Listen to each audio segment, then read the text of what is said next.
likely that Mike Vecchio said earlier today that they are likely just kind of using the water column and the current system to transport them to another location where then they can keep going on or searching for food or whatever their purpose for moving on is. Possibly to also escape from a predator. I don't know.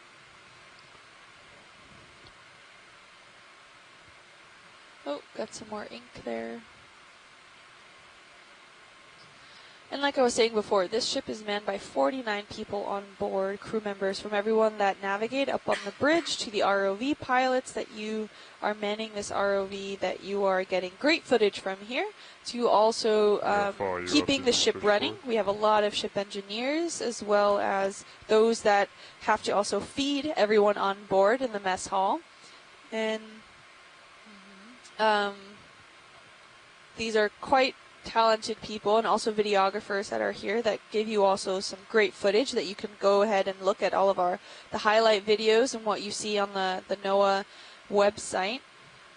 And so a big shout out and thank you to everyone that can make this entire exploration possible. We are also, the Okeanos Explorer is the only federally funded ship specifically designed for ocean exploration, for deep sea ocean exploration. So that is a huge achievement that we get to do all of this and use the advanced technology that we are capable of having on this ship and providing this public data. So any of this data that's being acquired, any of the video footage, the still images, the bathymetry is all available to the public online for whatever use they need. We're doing this for the general science community, and maybe not just the science community if you have different needs. This information is all online. You can definitely use the NOAA Atlas. I want to zoom in on the crab. Oh, we have a crab right in the center of the screen here. It's maybe that golden crab? Yep, likely Chasion fenneri, the golden crab. Yep, that's my guess. Okay. Looks like he's got carrying something? Yeah, looks like he's holding something. Maybe a female. Yep, there's a female he's got a hold of. And they are hanging out, traveling together.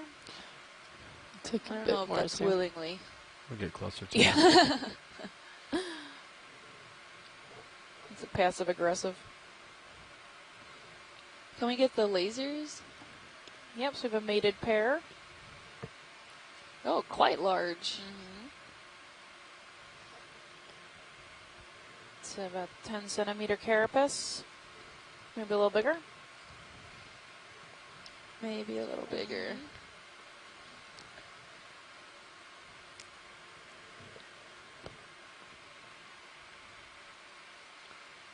So when they mate in the end, do we know who carries the eggs, or if they implant them on the surface, or they carry them with them? I don't know if they, I think they probably do carry them. That's what in their little pouches underneath. That's what most female crabs do, is hold them in their, abdomen area. But I don't know about this species specifically. I didn't study their breeding behavior. I just studied their distribution in this area. So the male is the larger one.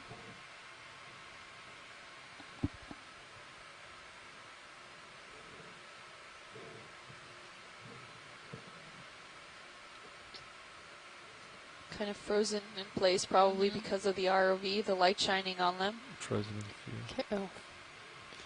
Get a full specimen here.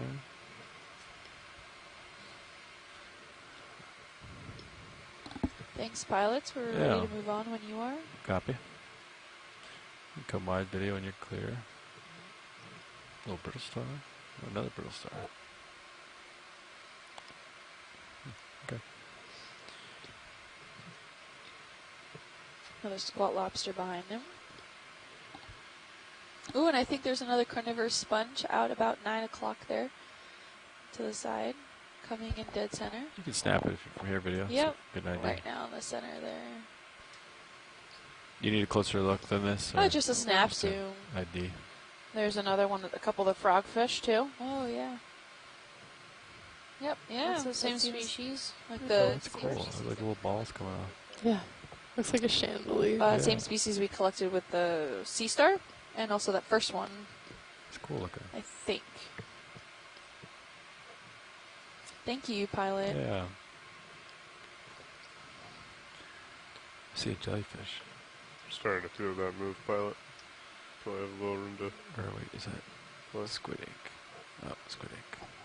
You have a jellyfish to your right there in the waterfall. Come into center just about now. Come in. Right here? If you come in a little bit. Lower right hand corner. You went past it. Oh yeah, what is that? Is that another sea cucumber? I think that's another sea cucumber. Where'd that one go, Lars? I didn't see it. I was talking about the jellyfish you went past, not the sea cucumber. I know. I didn't see it. So the only thing I can find on Chaseon reproduction and eggs Cucumber. is from a paper in the Northwest Atlantic deep sea red crab, Chaseon quickidens, which is its relative population before and after the onset of harvesting by Whale, W-A-H-L-E et al. And the only thing they mention is that whether female red crabs are able to fertilize more than one clutch of eggs between molts, as lobsters can, is unknown. Oh.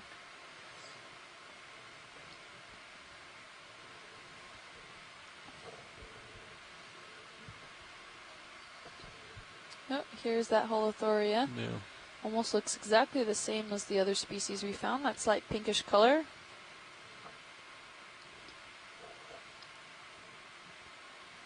We'll keep going.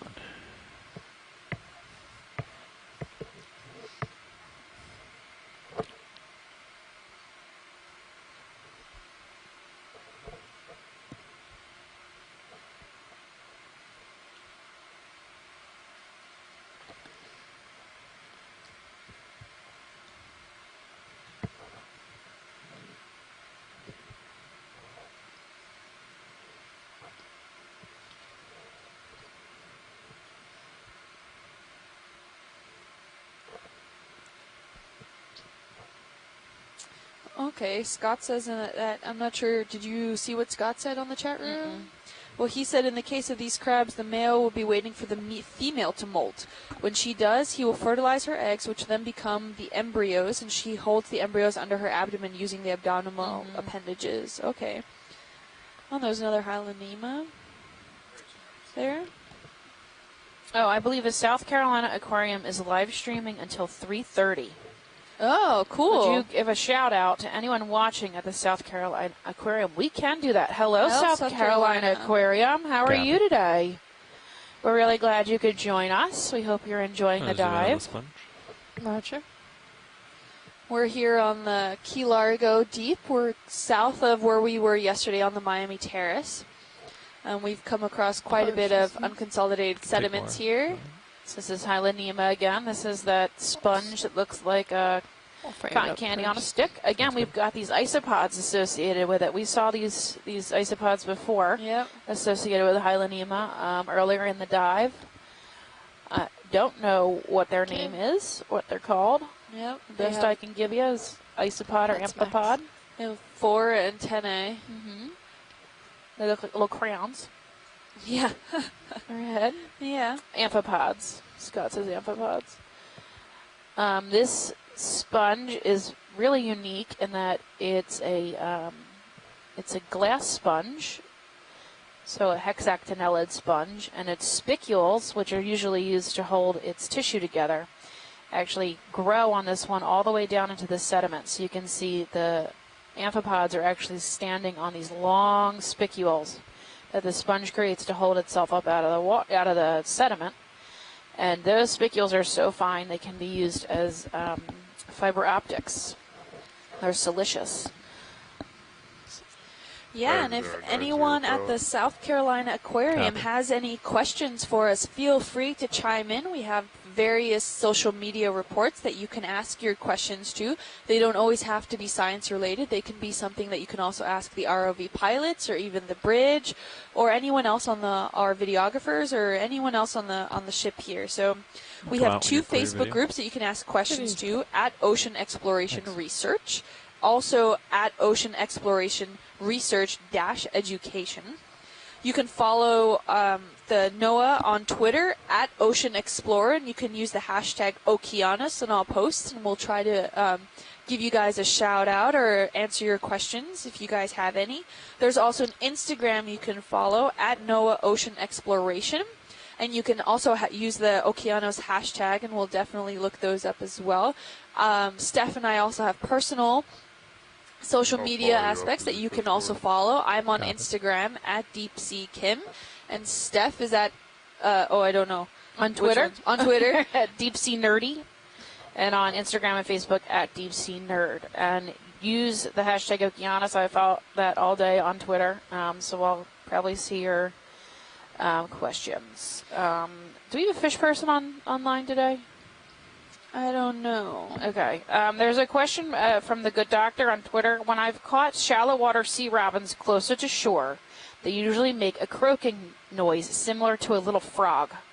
Do the deep water species also make noise? Also curious about whether the frogfish make a noise. They kind of look like they should. I agree. They do look like they should. I don't know if they make noises. I have never picked them up out of the water. We usually don't collect fish just because they're difficult to A, collect, and B, some of them have swim bladders, and when you bring them up, they bloat. Pressure. Yeah, the so pressure. We're not big on collecting the fish. I can reach out to Andy David at NOAA Fisheries and find out for you. Let me shoot him an email. If he doesn't respond by today, I can definitely get back to you on Twitter when he does. So I will ask him for you if we don't have a fish person online today. Yep. Just into 4-5 there. And that goes to show how important our onshore scientists are as well. We're not experts in everything that we're here. Steph and I personally am a marine geologist, and I focus on carbonate environments within this area specifically. And Steph is a deep sea biologist. And even though she covers a wide array of different types of organisms down here, your specialty recently has been focused a lot towards cold water corals and sponges. And mesophotic stuff. I've been really doing lots of mesophotic. So shallower than this. Yeah, slightly shallower than this. Mm-hmm. And she has personal hobbies for cephalopods, so she knows quite a bit of those. But we can't know everything. And with each new dive, we're potentially exploring and discovering new species of different organisms here. So we rely on onshore scientists and other experts to chime in either in the chat room or on call, like Chris Smaw has, if you have joined us in the past, to talk about even the sea stars that are here. So we gladly welcome anyone chiming in or relying on that kind of information through the chat room or anything, because I don't think anyone can be an expert in everything. And it just goes to show how important everyone is in contributing towards the overall exploration of these cruises. There's no shame in not knowing everything. That just means there's more to learn. Exactly. And Scott says those amphipods that we saw earlier, those pinkish ones with the ones that look like they have little crowns on them, are likely gammarid amphipods. Gammarids. From the family... Oh, I shouldn't have started that sentence. Ephemeridae. Ephemeridae. I shouldn't have started that sentence. I regretted that as soon as I opened my mouth. So Gammarita would be the genus, right? There we have another small little crab there.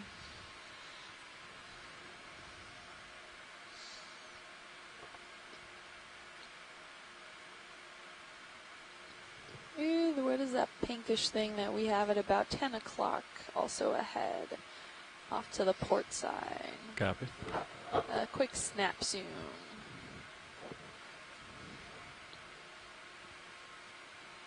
Oh, it's moving. You come in. It's a lobster. Small lobster, is that? Long-armed, yeah. One of the Galthiids, one of the squat lobsters. Oh, yeah. Backing up into its tiny burrow there. Okay. Those with the more robust arm structures there, the one that we saw feeding earlier on the sediments. Here on this. We'd like more zoom. Yeah, you can take. Thank you, out. Yeah. pilot. Yeah. And like I was saying earlier, it takes a lot of people to man and operate this entire vessel so we can do the research that we're doing here. And months of planning. Months and months of planning. And so we want to introduce our front row here of who we have on our ROV pilots. If you guys have the time to introduce yourselves really quick. Yeah. Sitting in the front row, operating the ROV and cameras. I am the pilot, Levi Unima. To my left. Yeah, Mark Durbin at Navigator. To my right. Alright, Lars Murphy and co-pilot. And operating the camera is Tara Smithy. And in the back is Caitlin Bailey doing video. And we are all with the Global Foundation for Ocean Exploration. Great, thanks. And this is just one set of the pilots that's here. So they do shift changes because operating this quite intricate piece of machinery is a hard job. So they do take shifts to relieve each other from duty quite a few times to take a break so that we can keep on going here. Ooh, what is this that we have here? Is this some debris, some old fishing line or something that we have? Yeah, it looks like it. Sitting on the ground here, you can come in. Possible monofilament. Yeah, it looks like some old fishing line here. Looks pretty clear above you. I think it might just be on the bottom. I would agree.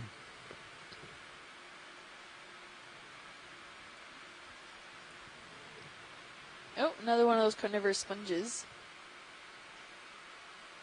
These are cool looking. A few shrimp.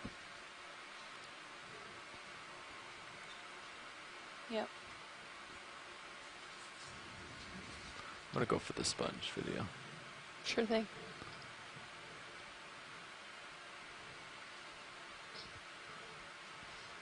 Okay. Okay to zoom. Yeah.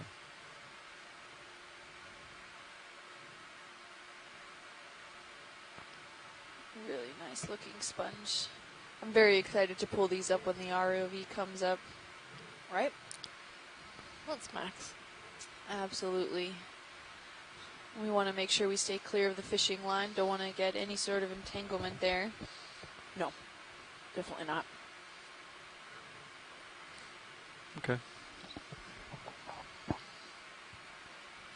We're hoping when we have this, well, our videographers have this fancy little tank they have to make it easier to film like pelagic things that are living or behavior of living organisms that come up. So I'm hoping we can put these carnivorous sponges in there and maybe they'll inflate and Yep. they can get really good footage, close-up footage. I mean, and considering this is new species, that would be great data to have. Oh, yeah. I mean, what that we had in situ in the environment from the ROV, but really high quality photos from the lab would also be really a good advantage.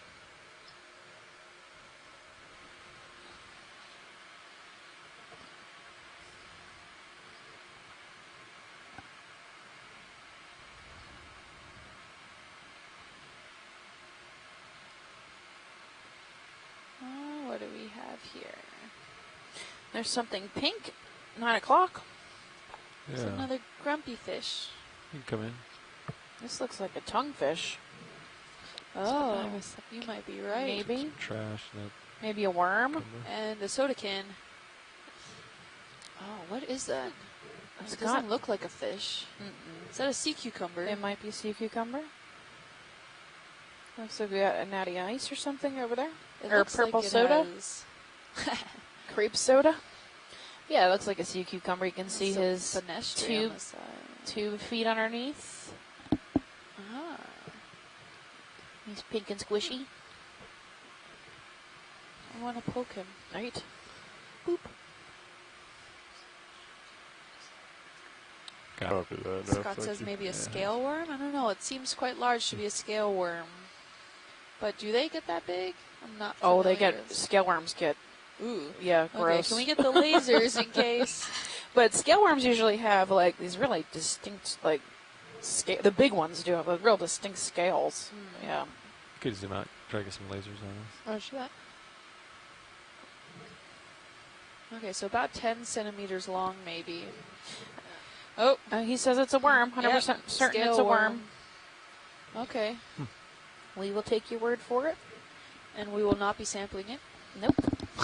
I am not touching it. Because now you also know what it is, so. A whole lot of milk. I am not a fan of worms. 10 inch. It's so silly because, like, I like all invertebrates except worms and roaches. Oh, the isopods are just so cool.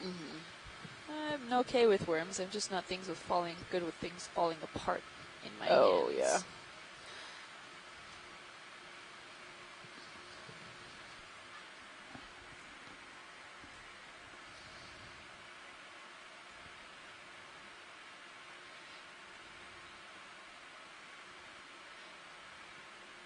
And one of the main questions that we do get in general for a lot of people that maybe aren't particular to the whole science realm of this is how do we end up in the positions that we in? So, Steph, how did you end up to where you are today?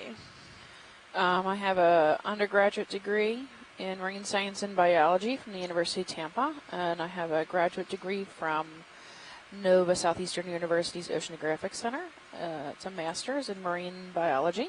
I did my master's on the biogeography of the Straits of Florida. So basically I mapped all the critters that were ever found past 150 meters between Key West to north of the Bahamas. What's this? And did a correlational study on really a meta-analysis on why things lived where they lived. So that's how I got my master's. Shrimp have buried. And I did that under Chuck Messing from Nova. And then I was on a ship in 2005 and 2007 called the Seabird Johnson with Harbor Branch. And I met John Reed. Copy that. Thank you. And Chuck said to me, Dr. Messing at the time, said to me, he introduced me to John Reed, and he said, this is John Reed, and he's an expert in deep sea corals. And I thought, oh, I'm going to get a job with this guy one day. So I graduated. I didn't have a job for a long time, so I had to live on my uncle's farm, where I shoveled manure for 7 months, and then found a job opening at Harbor Branch. And I applied, and I got the job at Harbor Branch. So I've been there for 9 years, I think. So I'm going into my 10th year at HBOI. So that's how I got here. And Kim ran out of the room, so ask her. She's getting her PhD in geology from the University of Miami.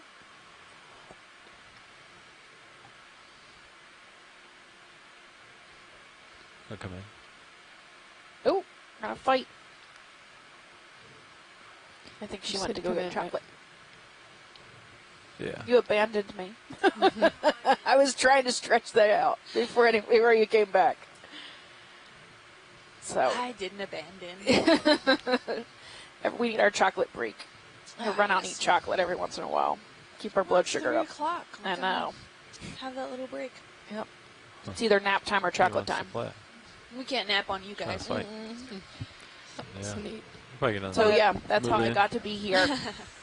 Go for it, Kim. How'd you get to be here? It's not nearly as interesting as Stephanie's story. Well, I didn't go that deep into it. Well, she's been also doing, you're been in academia and in science a lot longer than I have. But I actually started off, I always loved the ocean. I grew up in Miami, so it was kind of a necessary thing to always go and experience the water. And my family was always keen on making sure that we got to experience the best out of life that there was. And how do you tire? Oh, that Ophiuroid did not have a good day. Oh man, he really got chewed up. I wonder by what. I'll come in. Ugh. I don't know. What is this? I don't think he can Oh, regrow dear. back from this point. Right? I think that's a Something definitely snacked on this. Maybe a squid got him. That's weird. Why is it? Maybe. Is it branch? Yeah, That's got to be two different legs. Yeah, I think that's just another half-eaten leg. But yeah. Oh. Ooh, that's fun. Yeah. Eat or be eaten. The way of life. X video. Just curious what that was. But yeah, so we went swimming quite a lot and snorkeling and kind of experienced the ocean quite a bit, and I fell in love with what that was. And you would think that's something I would jump straight into a career with, but I was a little hesitant to focus all of my STEM field of interest in the marine realm. So I got a general degree in biology for my undergrad at the University of Miami.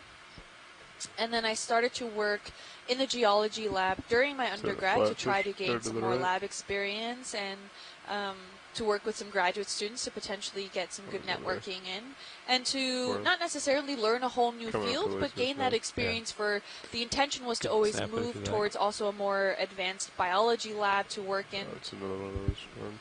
Yeah. Another scale worm. Another scale worm there.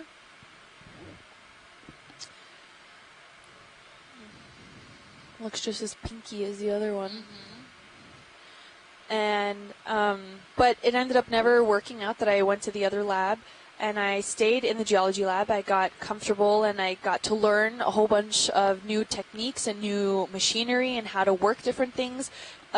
They had an abnormally large amount of trust in me straight off the back to work a lot of these machines, and I became so intrigued that I got to be so hands-on right from the start that I really stayed and ended up when it was time to graduate and potentially start applying for grad schools. I knew that this is somewhere that I could be happy going actually to school and not just working in this environment, working for the grad students, but being a grad student and being on that cutting edge of research and giving my 2 cents and figuring something out and contributing towards the science world in there. And very light sediment. During this time of when I was going back and forth about applying, I thought, okay, if I apply, I have to come up with some good reason as to why a biologist should be in a geology program. And I ended up figuring out this underwater realm of cold water coral systems, and corals have always overlapped with the geologic sides of things because they leave an excellent record, and they can tell us through geologic time how certain evolutionary periods happen, as well as they can shape and form the seafloor on the shallow level as well as the deep floor, as a deep sea. And I wanted to use that kind of intricate systems and figure out what could actually happen and how I can integrate my biology with the geology program that's there. I did so much research. I reserved an hour of my boss's time. I went straight up there and I wanted to give him a whole monologue of how I would be great for this and how this kind of project would suit me perfectly. And as soon as I went up there, he was like, "Oh, fantastic, you're here. I have an idea of a project that you can work on as a graduate student."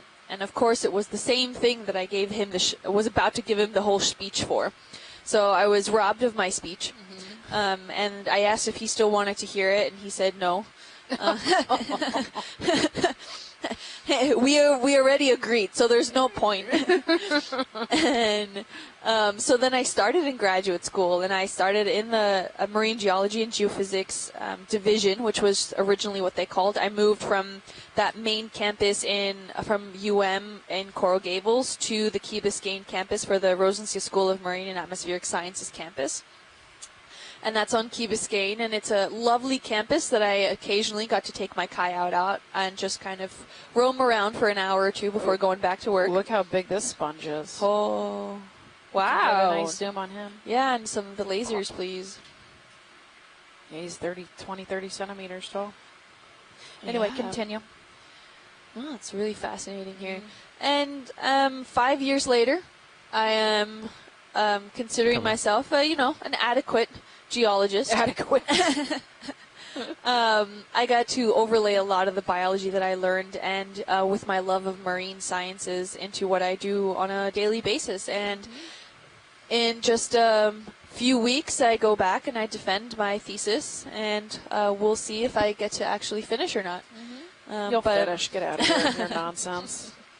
But I'm very fortunate to be able to be here also with the Okeanos and explore this underwater realm and be part of the whole mission with you guys at home and get to explore all of this at the same time you do. So this telecommunication is really extraordinary that we can talk to you in real time and you guys can see exactly what we're seeing in real time as well as what we're seeing. And it's truly an amazing experience and one that I wouldn't trade for anything. So I'm very, very privileged to be here. Yeah, for real, me too. Maggie McG84 on Twitter has a question. Ooh. She says, a bit of a morbid question, but do any of the critters survive collection? Like the sea star from earlier, or the 2 shrimp on the sponge from the earlier dive? Is the change in pressure or the process of bringing them to the surface too much for them? So it depends on the species, right? We have these bio boxes, and they're closed. So the temperature stays pretty cold as we come up to the surface. Now we do come up pretty quickly. Yeah, you come up with it. So the temperature doesn't change that much. Like it changes from the bottom to the top, but inside the bio box it doesn't change that fast. So we don't really get too much water mixing inside those bio boxes. Yeah, the problem is if we were to collect fish, right? So some deeper fish, not all, have a swim. Well, some fish have a swim bladder. And what that is an organ inside their body that helps them maintain buoyancy underwater. So the shallower water fish and some deep water fish have air in that swim bladder. Some of the deep fish have oil in that swim bladder. So the ones that have oil in that swim bladder, it's not a problem to bring them up to the surface. They do not have the swim bladder expand. So if you were to take it has to do with pressure. So if you're a scuba diver, you'll understand this, right? So if you take a balloon and you take it down to depth and you blow air into it, you tie it off and you let it go. As it comes up to the surface, it will expand because there's a reduction in pressure as you come up through the water column. So it could expand so big that it explodes, right, underwater. So it's the same idea with a swim bladder. So fish are able to regulate the amount of air in that swim bladder, but not quick enough if you were to take them from depth to surface. So a lot of the times we'll, if we're working with some fishery guys and they're doing a grouper trapping, they'll actually dive down to 90 feet and poke the swim bladder. And this is brutal, but they poke the swim bladder so that the air can be released. So then we bring them back to the surface, they are not choking on their own swim bladder because it's gotten so big. So it actually prevents them from passing away. And then we return them, they tag them and put them back at the bottom of the sea, right? So they can actually survive.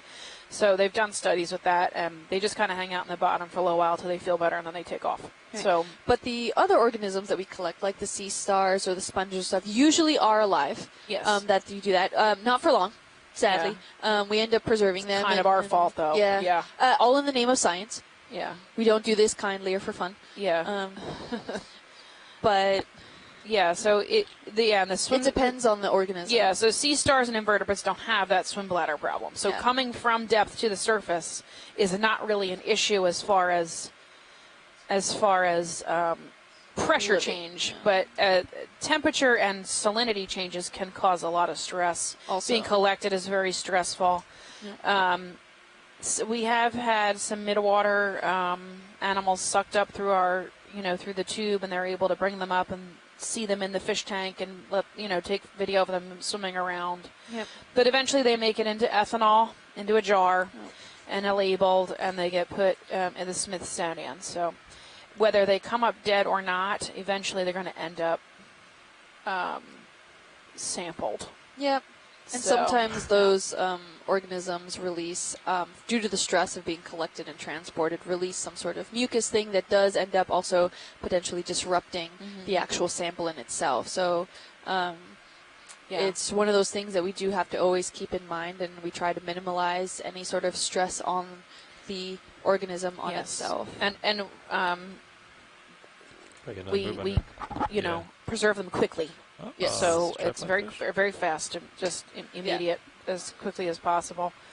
Keep 30 keep in mind meters, that anything evolutionarily less than a reptile, less than a bird, doesn't have pain receptors in its brain. So if that makes you feel a little better. Yes, it does. They can feel pressure, but they can't feel actual pain. So it helps a little bit. Here's another one of those tripod fish. We've seen 2 previously on this dive. We haven't seen any on any of the other dives that we have there, so it could be a direct association to a lot more sediment-dominated environment rather than dense coral frameworks or coral rubble. Maybe it's not as comfortable to sit down on, or maybe it simply doesn't prefer it because it's also the type of prey that it eats is not available there. We're not entirely sure. I've never seen one actively hunting or eating anything. Have you? No, I have no idea what they eat. Ooh, They're really it's opening still. its mouth. You come in more if you want.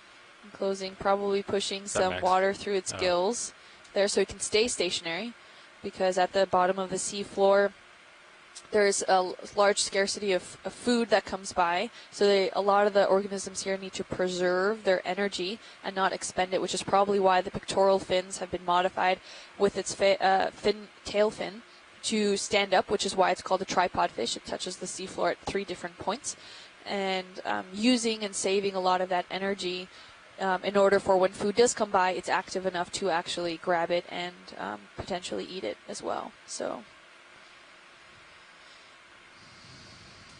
And there is a deep sea class going out now. They're out at sea, and they're actually watching us live while they're multi-core the San Diego trough. So that's really interesting at 1,200 meters water depth. 1,200 meters. I thought you was telling me 1,200 mountain time. Like, what's happening? I'm so confused.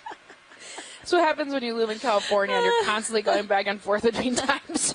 It's like 1,200 M mountain. Yeah, so hey, big shout out to those guys. Awesome, where you get to core some of these samples. I wonder what that'll bring up.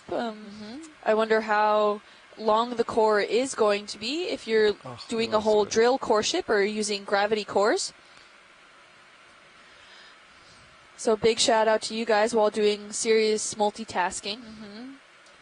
We have more of these squid around. They've been more of a nuisance than anything else, stirring up some of the mud in this area.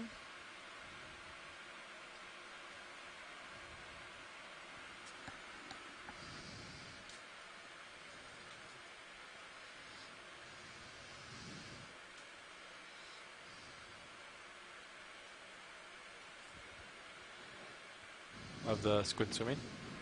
We have about 40 minutes left of this dive today.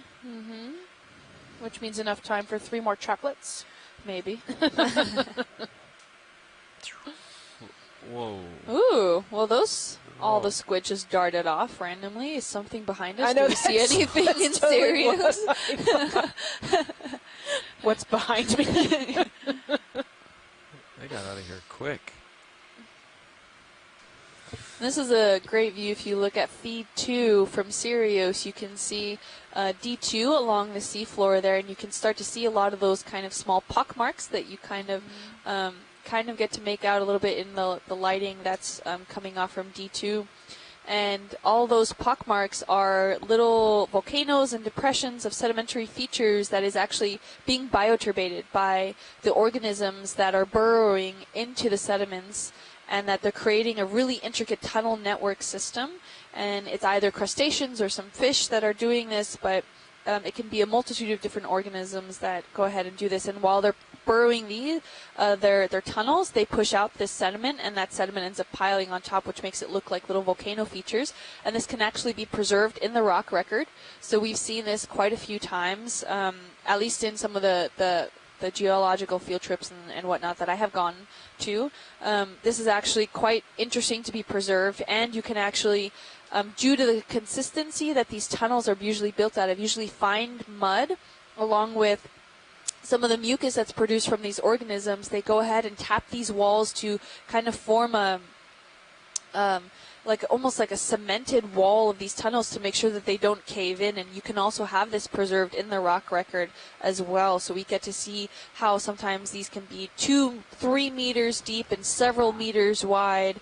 So it's a really intricate system. Another way to do that in situ for shallower environments, or for, as Stephanie said earlier, even for, they do this also for ants, is that you can pour resin or silver or something into one of these network systems, and you can actually then dig it out once it's all dry and set, and you can actually see the overall complex network system that a lot of these different organisms on land or in the marine system actually work. Yeah, I remember one of my teachers doing it with ghost shrimp when I was in college, but it was shallow water, and she had this resin you'd mix together and it would solidify and work underwater. Yep. And then she'd dig it up and have this big, intricate. Yeah, we I think do. She did her PhD on that. Oh, okay. We do a lot of that as well if we want to preserve some of the sedimentary structures that we see like in the intertidal zones with a lot of those ripply structures or whatnot. Like, how do you preserve that? Well, there are certain resins that you can actually block. If you put like a wood plank down and you make a little block on its own, you can then infill it with this kind of resin that solidifies when it touches marine water and preserves everything that's exactly as it was as soon as the resin was poured onto it. So we actually have sedimentary samples of the tidal zone, intertidal zone, and right up at the shelf break, or at the tidal break rather, for a lot of these mechanisms. So we can see and learn in the classroom what it is before we go outside and try to identify them for ourselves. Yep, that's continued bioturbation on the bottom. So, Lisa, what kind of cores are you doing out there? You can say geology. Geological cores. What kind of geological cores are you doing out there? Bum, bum. You can chime in and tell us on the chat room. They're coming back. They're back. Well, off San Diego, there's some carbonate, a lot of tectonic influence there, so you're seeing a lot of siliciclastic stuff, and it can go really deep, really fast. Like they were saying, like right off the coast of San Diego, they're already getting a core at 1,200 meters, and that's far below the depth that we are at today. We're about twice this. Yeah.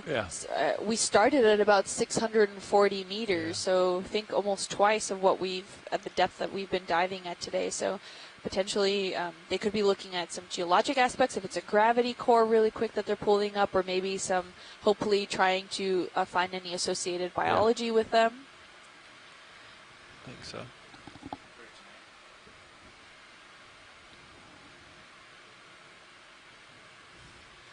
Another quick shout out to the South Carolina Aquarium before they tune off from watching us today. We really appreciate you guys joining in and watching and discovering, helping us discover along the seafloor of what we're doing here today. So we want to thank you all for tuning in, and we'll be here for the next few days as well, exploring this particular area, potentially the Portales Terrace as well, and maybe the Agassiz Valley further down and past Key West before we officially end this cruise in 5 days, 4 days? We come into port on the 20th. Yeah, on the 20th. So got some in your port, Bert. we have potentially 3 more dives to do. So please come back and tune in. We have still tomorrow, Monday, and Tuesday when we will be diving. Yeah, tomorrow I think we're going to try and do the inside and the outside of this Portales section of the HAPC. 5 minutes, big blast off. The HAPC that we were diving in almost all week. We're going to try and do both inside and outside in one dive, so cross over the governmental boundary, but likely we will see nothing change because animals don't care about that. Hard bottom doesn't care about it. So we're planning on that tomorrow. Do you want to explain what the HAPC is? So habitat area, the HAPC or the HAPC, or the habitat area of particular concern, is a type of marine protected area. So the one that we're going to be in tomorrow is part of one of the largest deep water coral habitat areas of particular concern in the United States, and I believe in the world. It was closed in 2010 based on the research that my boss John Reed submitted using a combination of 35 years of submersible diving and multi-beam data to predict the likelihood of hard bottom and therefore possible Lophelia coral reefs in the area. So in the HAPC, you are not allowed to bottom trawl. However, you are allowed to surface trawl. So it's specifically made to protect the benthic, slow-growing, precious corals. These deep sea corals. I think dive 6 was our Lophelia dive. Yes, I think it was dive 6. If you go back to dive 6 in the data, you'll see it. The Lophelia mountains we were on, and those are outside. But those were outside. That was towards the eastern side of the of the Blake Plateau. Yeah, and they were outside the Hep C. On newly acquired bathymetric data. Correct. That was acquired by the Okeanos 2 weeks before. So that's basically the Hep C is there to protect the bottom. There are sections that are called allowable crabbing areas, and that's where there's little sections inside the Hep C that look more like this, that look more like sand bottom, where crabbers are allowed to fish for golden crab. So there are sections where they are allowed to do that, but it's limited. So tomorrow we're going to be in that Hep C. We're going to, yes, he's cool. Look how cool. Look how his tail cool. is, though. His tail fin is black. Yeah, and spread open, right? Yeah. I like this antenna. Yeah. With, like little alien. It's too cool. Okay. So Yeah, he uses a little balancing act. He does on his fin tips. Great. Sorry, I didn't mean to interrupt you. That's fine. I had to comment. It looks. I was rambling. It's totally fine. I mean, I ramble all day, so Yeah, I like can't help myself. Dual tips up top. That's why I'm here, I guess. I'm good at rambling. Really? Yeah, so tomorrow we'll be in the southern part of the Hep C, going from inside to outside. So we're going to have that marked on our map so we can see when we're inside and outside. Yep. That seems to be just about 10 centimeters long. It looks like there's something in there. Yeah, definitely.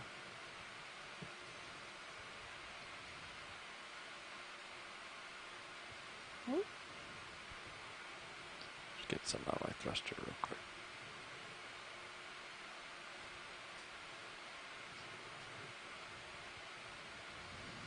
And you can just see how fine the sediment is. As soon as the ROV touches on the bottom, it just kind of wafts up this huge cloud of finer grained sediments. Where in different areas that we looked at, especially in the Blake Plateau and further up north, we didn't have that. We had a lot of coarser material.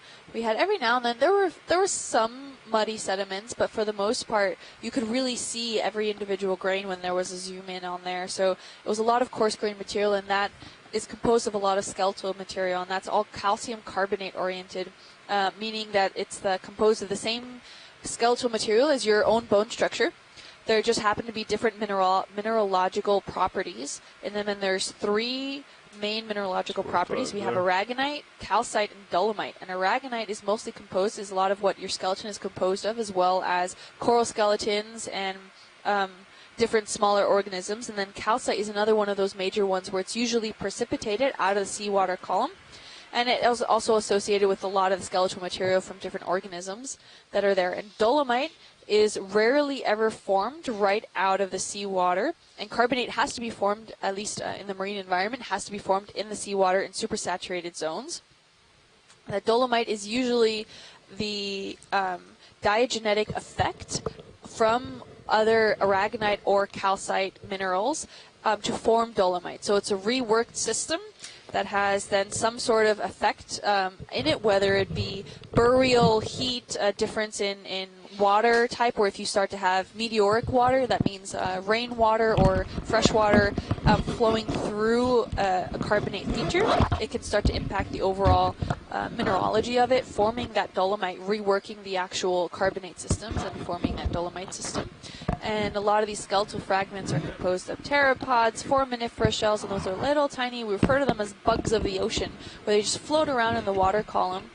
And we actually can use them. There's different species that are known to float at different levels within the water column, and they collect the isotope data that's in that water column into their skeletal structures. And if we know around what level of the water column, of what depth the water column they usually live in before they die, we can then analyze the isotopes and refer at what point in the water column they were living at, how they were living at, and what that structure of the water column actually looked like. So they're very important to the overall systems as far as contributing to the sediment factors here, and they can also be microscopic size, mud-sized particles, as well as coarse grain that's larger than 250 microns. That's about 2 millimeters in length, and that's quite, in geologic terms, that's defined as a coarse grain sand.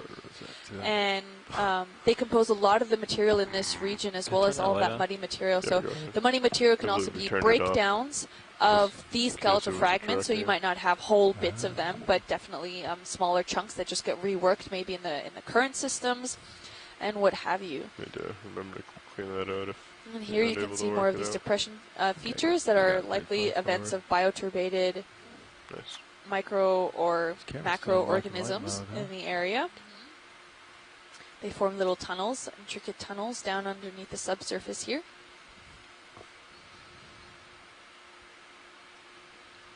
Yes. This whole dive pretty much looks similar to this, with lots of these little mounds and pock marks, both active and filled in. Within these small holes, we've been seeing a type of crab that looks similar to the golden crab, but much smaller. Yep. And a little bit hairier. So likely the same family of crab, but a different genus. We've also seen pretty commonly these carnivorous sponges. We've collected 3 today. They are a very rare sight in general. However, they're, I wouldn't say common, but present here. They are the most common species of sponge, I think. Maybe Hylanema is the only other one we've really seen today. That's the cotton candy ball on a stick. Is really the only other species of sponge we've seen. Otherwise, it's fairly barren. It looks like we've lost all of our swimming ilex squid. We have a couple of these tripod fish. We're crossing over one right now. We've seen a few of those today.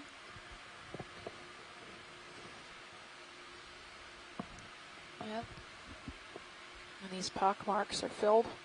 A lot of them are abandoned. This one looks like it's active. This one right here at 9 o'clock, Yeah. a larger one. Take a snap zoom.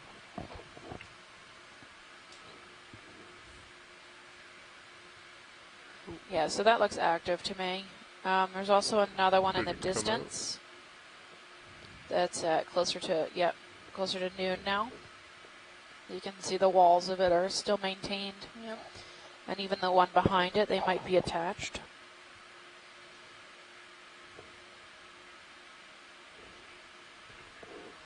Yeah, so this is an active burrow. You want to start coming So in as we somebody's go probably over this? actively living in there. I see something.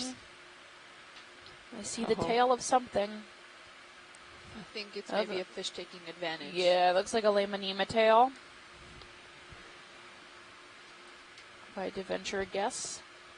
Gonna try and You swing can it see around how on thick that. the sediment is, though, How'd you- right Yeah. here. I mean, it's deeper than that, right?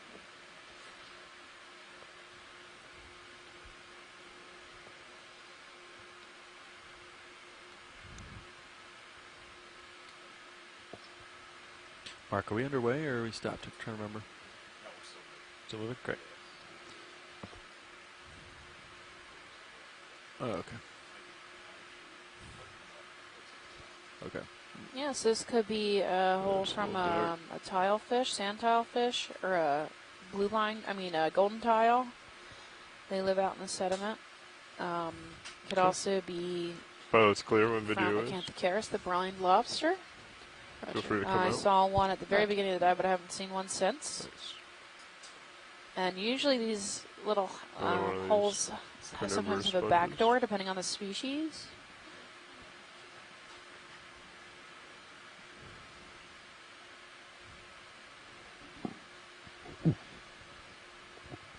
Yeah, I mean, we've seen quite a few different species. Overall, it's not a biodiversity hotspot by any means, but we have seen a variety of Sea species cucumber out there to the left. in this area.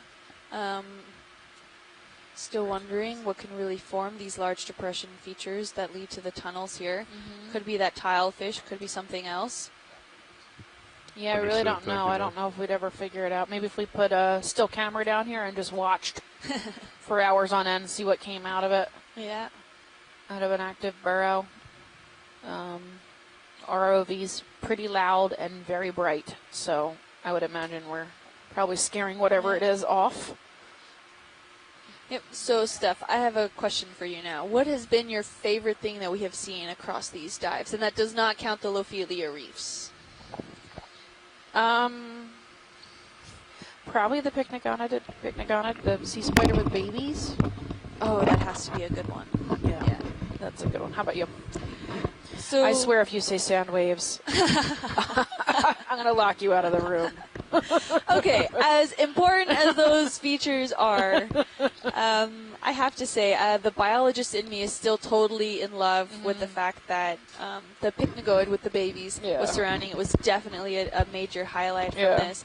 I loved seeing the isopod, and I've loved seeing and learning all of the different associated biologies, because even though I have studied biology throughout my undergrad career, in graduate school, learning about the cold water corals and their mounds that they developed through time, I'm considering more the geologic aspect than the biological aspect. And sitting here working next to you and learning about all the different kinds of corals that there are, different mechanisms, different DNAs, different clades, different associated biology has definitely been a highlight that I hope you can experience through a textbook. And being able to be here and experience these organisms firsthand and working with them in the microscope and learning more about how the DNA structure works and all of that definitely has to be part of my favorite portion of this entire trip, being on the ship and working hands-on with the environment and being part of something that's potentially a whole new species and something we've never seen before is definitely one of the highlights for me on this cruise. Yeah, for sure. I really like the idea that, like, I can look at something and say, I don't know what this is, and then, like, within 2 minutes, someone's ringing the phone telling me. Yeah, and it's so we don't usually get that. So, like, I get to go to sea 2 or 3 times a year regularly, right? So I've got I usually have a couple of fish people on the boat. We've usually got John on the boat. If you see anything, but you know, there's some things we run into and we're like, I don't know what this is, right? A lot of the sponges, because sponges are impossible. So a lot of the sponges, like, I don't know, it's a brown sponge. So we just like give it some name. Like we had one that looked like bubble wrap. So its name is the bubble wrap sponge. Like I don't know what to call it because I don't know what it is. If you want to zoom in, but like if we were out here on the Okeanos. And I saw the bubble wrap sponge, I could say, oh my gosh, I don't know what this is. And then Chris or Shirley would be able to chime in from land and tell me. So that's a huge, that's a huge benefit to being on this cruise. And those look like fecal pellets from a sea cucumber. Right? And a Hylanema stalk. Yeah, it's abandoned. It's a silicate stalk that's there. Thank you. So silicate is a very different material than the surrounding calcium carbonate. Silicate does not dissolve as easily. It has an entirely different mineralogical structure, and it's a completely different element than those composed of calcium carbonate. It's silicious with the silicate. That's why it's called more silicate materials. Of these spicules, they do not dissolve, at least very easily. And they stay around quite often. This is one of the major things we do see in sediments when we collect them. And this is one of the major components that, besides being almost all calcium carbonate oriented, whether from broken up skeletal fragments or precipitated sediments, that we do see a lot of these sponge spicules, and that contributes towards the silicate that we're seeing in the environments, and how much we're seeing, the density that we're seeing, possibly different kinds of spicules that we're seeing all relate, and we use also that information for the geologic rock record of where we potentially are in an entire system, where we're more likely to see more of these silicate precipitating sponges.